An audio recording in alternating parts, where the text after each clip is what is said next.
Парам-пам-пам-пам! Привет, дорогие мои! Сегодня у нас чудесная летняя погода, и я хочу пригласить вас со мной на экскурсию. А экскурсию эту вам проведу я. Желание англичан жить обособленно обусловило у них появление национальной традиции, такой как планировка домов, их обозначение, отношение к дому. И сейчас я вам расскажу о такой богатой истории традиции, как давать домам имена. Желая продемонстрировать важность дома, англичанин дает дому название своеобразное имя.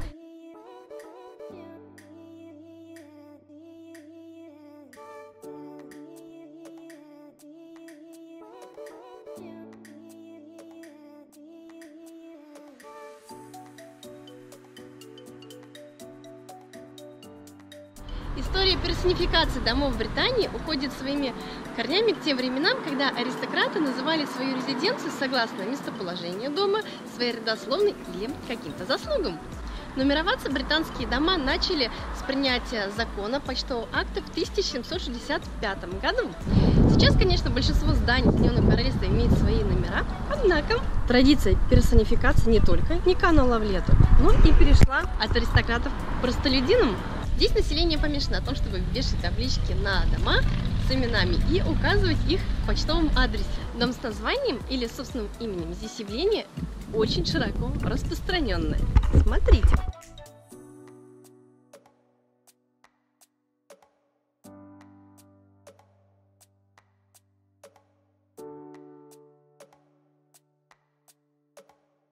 Название дома нам может дать какую-то информацию дополнительно о нем. Это будет запоминаемо людям. Они запоминают не цифры, а название. И также это создает эмоциональный настрой и отношение к этому дому.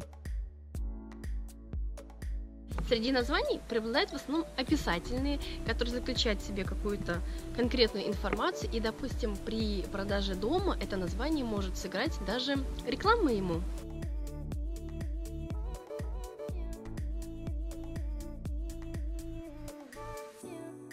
А так как история персонификации, повторюсь еще раз, она уже длится на протяжении многих-многих лет, то вот эти описательные названия можно даже классифицировать.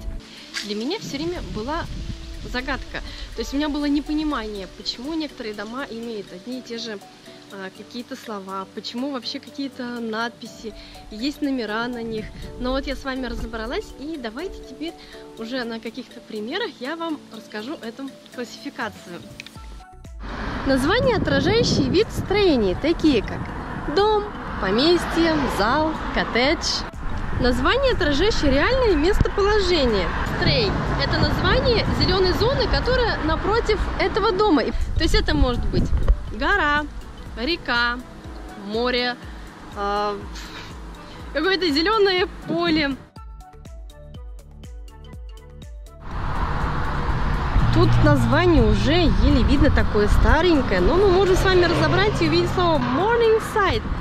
Эта сторона также, это та же самая дорога с видом на вот этот стрей. Дело в том, что солнце встает у нас именно в той стороне, и получается, что название переводится как утренняя сторона. Все дословно. Нельзя забывать и о нарциссизме англичан. Имя собственное. По названию можно угадать профессию или любимое занятие владельца. Еще одна группа включает в себя цветы, деревья, растения, которые будут в саду или рядом с этим домом. А вот здесь вот шишка, и мы видим с вами хвойное дерево, на котором эти шишки и растут.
сельской местности и даже в Лондоне, в таких крупных городах, можно найти улочки, где до сих пор есть дома, которые не имеют номеров, и они именуются как частное владение определенного лица.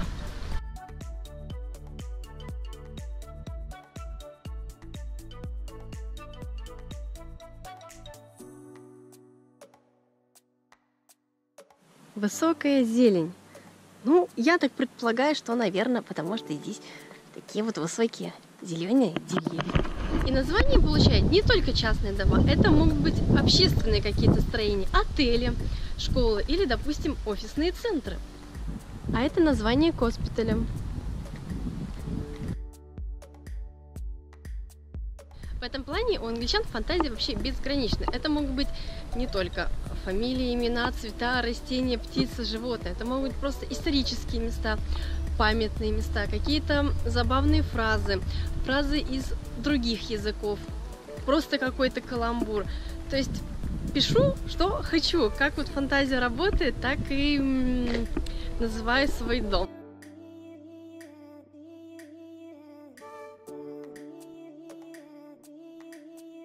В Англии считается, что иметь свой дом – это престижно. И если ты купил дом, то продвинулся по лестнице. И чтобы продемонстрировать этот факт, владелец именует свой дом. А некоторые просто так лепят на дом табличку для красоты. Смотрите, какой красивый шрифт. Это у нас готика. То есть не просто так еще, да, надписи, они еще и шрифт выбирают, чтобы все было со вкусом. Название домов можно рассматривать как одно из форм проявления индивидуальности англичан.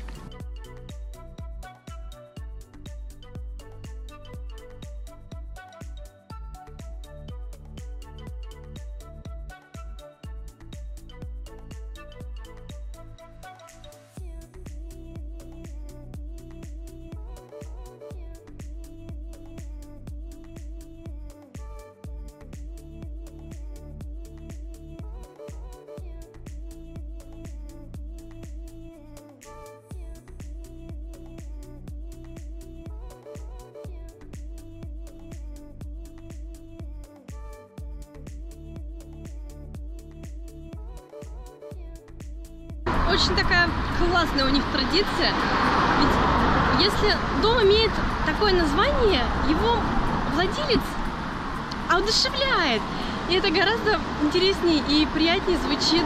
Вот, например, говорить о школе, то лучше бы, чтобы школа имела название, а не номер 1, 2, 3, как какое-то исправительное учреждение, да?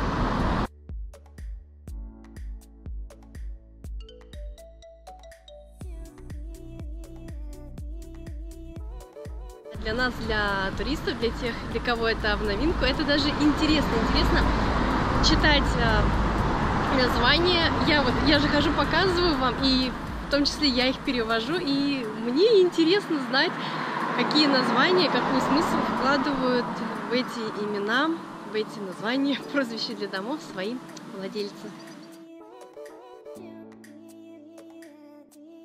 Мне очень нравится, что у них очень много таких вот старых домов, старых названий, уже затертых. Как видите, здесь уже дома приобретают свои номера, но тем не менее запах истории еще есть. А тут уже обновили надпись.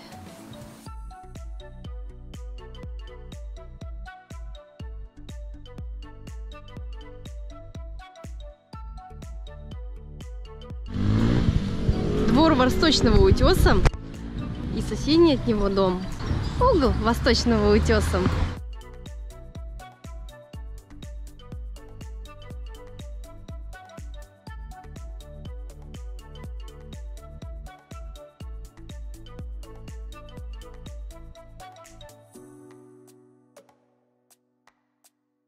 Друзья мои, наша экскурсия окончена. Те, кто оценил ее, ставьте лайки, делитесь этим видео с друзьями в соцсетях, показывайте его детишкам, мальчишкам, девчонкам, всем зайчишкам. Давайте все вместе исследовать Англию, ее особенности, традиции и тайны. У меня есть парочка других еще видео, где я раскрыла несколько тайн, ссылочки я укажу внизу, обязательно посмотрите, обещаю, будет интересно. А если кому-то из вас понравилась эта идея, и вы тоже захотите назвать свой, ну, допустим, дачный домик каким-то именем, а одушевить его, то вы видео-то не выключайте. Я вам здесь сейчас в конце списочек накатаю. У них название настолько интересное, необычное, разнообразное, что я обязана для вас их написать, чтобы вы почитали и тоже получили от этого удовольствие. На этой нотке я с вами прощаюсь. Всех желаю улыбок, тепла и добра. Увидимся. Пока-пока.